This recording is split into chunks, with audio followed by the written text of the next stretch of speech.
Are you with me? Of course. Are you willing to entertain a few concepts?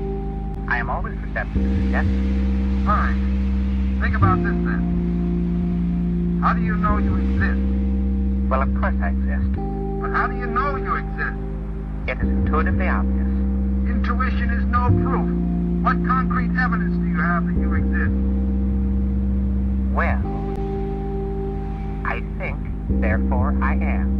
That's good. That's very good. But how do you know that anything else exists? My sensory apparatus reveals it to me. Ah, right. This is fun. Now listen, here's the big question. How do you know that the evidence your sensory apparatus reveals to you is correct? What I'm getting at is this. The only experience that is directly available to you is your sensory data. And this sensory data is merely a stream of electrical impulses that stimulates your computing center.